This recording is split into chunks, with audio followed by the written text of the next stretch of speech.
Dear students, मैं हूं आपका माजिद सर। उम्मीद करते हैं आप सब लोग बिल्कुल अच्छे से होंगे। आज हम लेकर आए हैं क्लास 12 के वैद्युत रसायन चैप्टर के मोस्ट इम्पॉर्टेंट आंकिक प्रश्न को। तो आइए बिना देर किए हुए अपने आंकिक प्रश्न की हम लोग शुरुआत करते हैं। आइए देखते हैं हमारा क्वेश्चन क्या है। हमारा क्वेश्चन है 0.05 मोल पर लीटर NaOH विलयन के कॉलम का व्यास 2 सेंटीमीटर एवं लंबाई 100 सेंटीमीटर है। विलयन के कॉलम का विद्युत प्रतिरोध 5000 ओम है। इसकी प्रतिरोधकता, विशिष्ट चालकत्व एवं मोलर चालकता ज्ञात कीजिए। तो हम लोगों को क्या क्या ज्ञात करना है इसमें? प्रतिरोधकता, विशिष्ट चालकत्व एवं मोलर चालकता हम लोगों को ज्ञात करनी है। तो आइए बिना देर किए हुए अपने क्वेश्चन की हम लोग शुरुआत करते हैं। आंकिक प्रश्न को सॉल्व करने का हमारा पहला स्टेप है कि हम क्वेश्चन को ध्यान से पढ़ लें और उसके बाद क्वेश्चन में जो भी गिवन वैल्यूज हैं उनको लिखनी है हमें। तो आइए क्वेश्चन की जो भी गिवन वैल्यूज हैं उनको हम लोग लिखते हैं। आइए देखते हैं कैसे सॉल्व करेंगे। सबसे पहले हम यहाँ पे लिख लेते हैं दिया है। अब जो वैल्यू गिवन है उन वैल्यूज को हम लोग लिखते हैं। चलिए देखिए 0.05 मोल पर लीटर NaOH विलयन यानी कि विलयन की सांद्रता जिसको आपको पता है m से दर्शाते हैं। तो m बराबर जो भी गिवन है 0.05 मोल पर लीटर। हम लोगों ने m की वैल्यू लिख ली, सांद्रता लिख ली। उसके बाद और देखिए क्वेश्चन में कौन सी वैल्यू गिवन है। तो चलिए आगे देखते हैं अपने क्वेश्चन को। NaOH विलयन के कॉलम का व्यास 2 सेंटीमीटर। व्यास को हम लोग D से दिखाते हैं, D से प्रदर्शित करते हैं।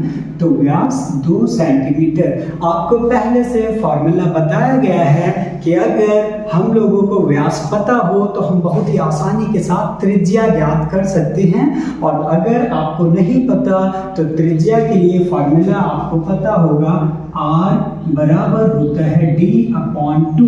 त्रिज्या जो होती है वो हमेशा व्यास की आधी होती है।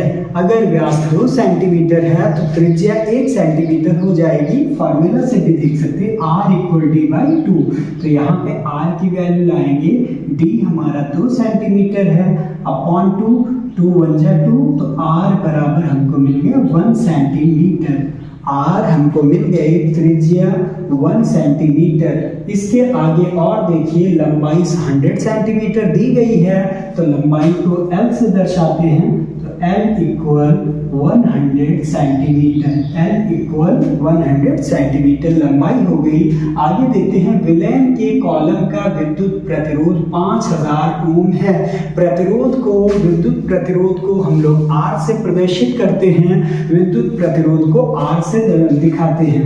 तो विद्युत प्रतिरोध R बराबर दिया हुआ है 5000 ओम। 5000 ओम। इस प्रकार से जितनी भी गिवन वैल्यूज थी, सबसे पहले हम लोगों ने क्या किया, क्वेश्चन में जो भी गिवन वैल्यूज हमारे दी गई थी उनको हमने आसानी के साथ लिख लिया। अब इसके बाद हम लोगों को देखना है कि इस क्वेश्चन में क्या ज्ञात करना है, हमें किस चीज की वैल्यू निकालनी है। तो आइए देखते हैं इसकी प्रतिरोधकता।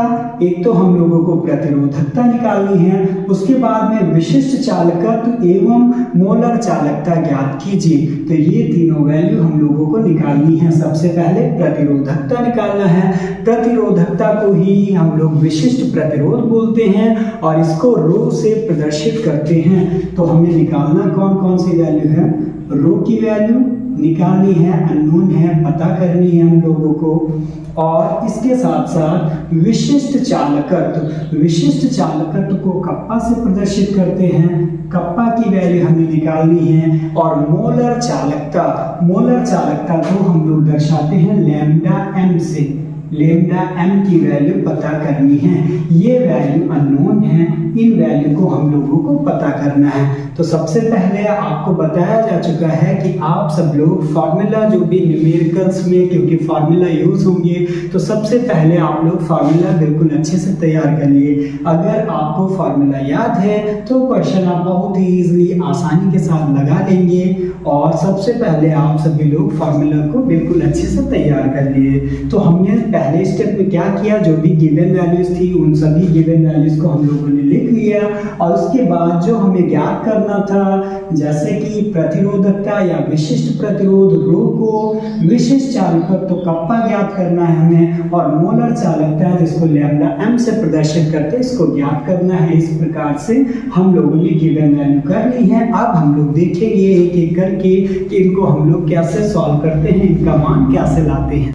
डियर स्टूडेंट्स, अब हम लोग सिंपली फार्मूला अप्लाई करेंगे और अपना आंसर लेकर आएंगे, देखेंगे कैसे इसको सॉल्व करते हैं। तो आइए बिना देर किए हुए अब हम लोग प्रतिरोधकता या विशिष्ट प्रतिरोध का फार्मूला अप्लाई करते हैं, जिसको रो से प्रदर्शित करते हैं। तो आइए लिखते हैं रो इक्वल, इसका फार्मूला क्या होता है, RA/L। फार्मूला बिल्कुल अच्छे से तैयार रखिएगा, जो कि होता है रो इक्वल RA/L। रो को आप भी बोल रहे हैं, कोई प्रॉब्लम नहीं है, इसको ध्यान से आप लोग तैयार कर लिए। Rho equal RA/L। तो आइए अब हम लोग गिवन वैल्यू जो है इनमें पुट करते हैं। तो देखिए R जो कि विद्युत प्रतिरोध है 5000 ओम हम लोगों ने लिखा है, जो कि क्वेश्चन में गिवन है, और उसके साथ A जो कि एरिया होता है। यहाँ पे ध्यान दीजिए, क्वेश्चन में हम लोगों को जो गिवन वैल्यूज हैं उनमें A की वैल्यू कहीं नहीं गिवन है, एरिया नहीं गिवन है। तो हम लोग सबसे पहले A की वैल्यू इधर पता करते हैं। तो A इक्वल फार्मूला आपको अप्लाई करना है πr²। A इक्वल पाई की वैल्यू होती है 3.14 इंटू R जो त्रिज्या हम लोग निकाल के लाए हैं 1 सेंटीमीटर, त्रिज्या को यहाँ पे 1 का स्क्वायर 1 ही होगा। तो A इक्वल 3.14 सेम वैल्यू आ जाएगी। A इस टाइप से हम लोगों को यहाँ पे आसानी से मिल गया है।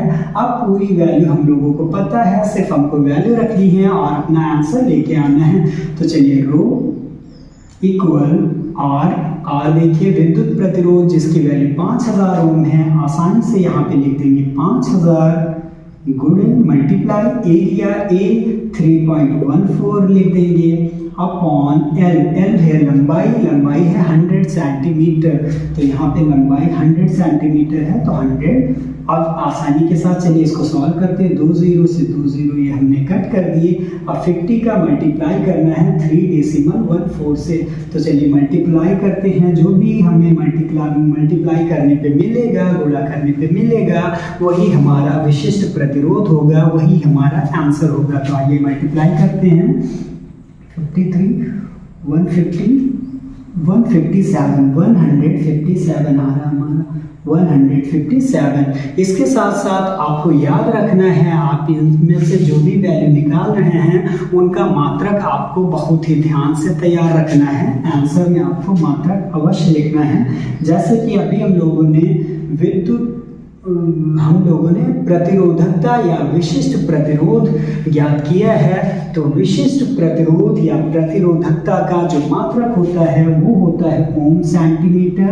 तो हम लोगों ने यहाँ पे आंसर के साथ में लिख दिया ओम सेंटीमीटर, 157 ओम सेंटीमीटर। इस तरीके से बहुत ही आसानी के साथ हम लोगों ने प्रतिरोधकता को ज्ञात कर लिया। अब हम लोग अपना अगला चेक करेंगे, जो कि है विशिष्ट चालकत्व। तो आइए विशिष्ट चालकत्व के फार्मूले को अप्लाई करते हैं और देखते हैं क्या हमें मिलता है। तो कप्पा इक्वल क्या होता है, विशिष्ट चालकत्व। कप्पा इक्वल आपको याद रखना है, विशिष्ट प्रतिरोध के व्युत्क्रम को विशिष्ट चालकत्व कहते हैं। विशिष्ट प्रतिरोध के व्युत्क्रम को विशिष्ट चालकत्व कहते हैं। तो विशिष्ट चालकत्व इसका व्युत्क्रम यानी कि कप्पा इक्वल होता है 1/ρ। Kappa equal 1/ρ। फार्मूला बिल्कुल अच्छे से याद रखना है। इसी फार्मूले में वैल्यू पुट करेंगे और आसानी से विशिष्ट चालकत्व ज्ञात करेंगे। तो आइए देखते हैं। Kappa equal 1/ρ। रो आपको पता है प्रतिरोधकता है, तो प्रतिरोधकता जो कि हमें मिली है 157। तो यहाँ पे लिख देंगे 157। तो अब कप्पा का मान हमें लाना है, इसका डिवाइड करते हैं और कप्पा का मान इजीली लाते हैं। तो चलिए आइए इसको डिवाइड करते देखते हैं। ऊपर 1 है तो पहले 0 डेसिमल 0 0 इधर 0 बढ़ाते गए 1000 हुआ। अब कितने टाइम लेके चले हम लोग, तो इसको अब हम लोग लेके चलेंगे 6 टाइम, 942 होगा। हाँ 6 टाइम लेके चलते हैं और उसके बाद हम लोग करते हैं कितने टाइम, 3 टाइम। ये हो गया कप्पा का मान, आसानी के साथ आ गया विशिष्ट चालकत्व का मान जो कि आया हमारा 0.0063। इसके साथ साथ इसका मात्रक, जैसे कि आपको सभी का मात्रक तैयार रखना है बिल्कुल अच्छे से, तो इसका मात्रक होता है ओम इनवर्स सेंटीमीटर इनवर्स। तो उसको हम लोग लिख देंगे ओम इनवर्स सेंटीमीटर इनवर्स। इस तरीके से आसानी के साथ हम लोगों ने विशिष्ट चालकत्व को ज्ञात कर लिया। अब हमें मोलर चालकता ज्ञात करनी है, तो आइए अब मोलर चालकता ज्ञात करते हैं लैम्डा एम को। तो lambda M equal kappa into 1000 upon M, kappa into 1000 upon M. Formula आपको बिल्कुल अच्छे से रेडी रखना है, क्योंकि फॉर्मूले की मदद से ही ये क्वेश्चन इजीली सॉल्व होंगे। तो lambda M equal kappa into 1000 upon M. आइए वैल्यू रखिए, इसका भी मान हम लोग निकालते हैं। लैम्डा एम इक्वल कप्पा देखिए पिछले उसमें लेकर आए हम लोग जो कि है विशिष्ट चालकत्व। तो कप्पा की वैल्यू जो आई है उसको हम लोग चलिए आइए रखते हैं, जो कि है 0.0063 इंटू 1000 फॉर्मूले के अकॉर्डिंग रख दिए अपॉन एम देखिए जो कि गिवन वैल्यूज में है 0.05, तो यहाँ पे लिख देंगे 0.05। चलिए आगे अब हम लोग इसको सॉल्व करते हैं। लैम्डा एम इक्वल 0.0063 का मल्टीप्लाई करेंगे 1000 से, तो आइए मल्टीप्लाई करते हैं। मल्टीप्लाई करने पे हम लोगों को क्या मिलेगा, हम लोगों को मिलेगा 6.3 अपॉन 0.05, जैसा है सेम वैसे हम लोगों ने लिख लिया है। अब ध्यान से देखिएगा, जो दशमलव है उसको हटाने के लिए हम लोगों को क्या करना होगा, इसमें हम लोगों को अंश और हर दोनों में 100 से मल्टीप्लाई गुणा करना होगा। तो आइए गुणा करते हैं अंश और हर दोनों में 100 से। चलिए 6.3 का मल्टीप्लाई 100 से करते हैं, तो हम लोगों को क्या मिलेगा, हम लोगों को मिलेगा 630 अपॉन, चलिए इसका गुणा करते हैं नीचे 0.05 का 100 से मल्टीप्लाई करते हैं, हम लोगों को मिलेगा 5 आएगा। हम लोगों को यहाँ पे क्या मिल रहा है 5। हमने क्या किया, डेसिमल हटाने के लिए, दशमलव को हटाने के लिए हम लोगों ने 100 का अंश से और 100 का हर अंश और हर दोनों में 100 से हम लोगों ने गुणा कर लिया। अब चलिए इसको इजीली डिवाइड करते हैं और अपना आंसर लिखते हैं। 5 1 जा 5, 1 उधर, 5 2 जा 10, 3 5 6 जा 30। तो लैम्डा एम इक्वल हमें मिला 126। इसके साथ साथ जैसा कि मैंने पहले भी आप सबको बताया है कि मात्रक आपको याद रखना है और इनके आंसर्स में, इनके उत्तर में मात्रक जरूर साथ में लिखना है। तो इसका मात्रक मोलर चालकता का मात्रक होता है साइमन सेंटीमीटर स्क्वायर पर मोल। तो हम लोगों ने लिख दिया लैम्डा एम मोलर चालकता, लैम्डा एम बराबर 126 साइमन सेंटीमीटर स्क्वायर पर मोल। इस तरीके से हम लोगों ने सबसे पहले ज्ञात किया प्रतिरोधकता या विशिष्ट प्रतिरोध, उसके बाद विशिष्ट चालकत्व और लास्ट में मोलर चालकता। बहुत ही आसानी के साथ उम्मीद करते हैं कि आप सभी को ये जो भी पॉइंट्स बताए गए हैं बिल्कुल अच्छे से समझ में आए होंगे। अगर कोई भी डाउट या प्रॉब्लम है तो आप लोग कमेंट सेक्शन में जाके कमेंट करें, जिससे मैं कोशिश करूँ उस प्रॉब्लम को, उस डाउट को सॉल्व कराने की। बहुत ही जल्द कुछ नए क्वेश्चंस के साथ मिलेंगे।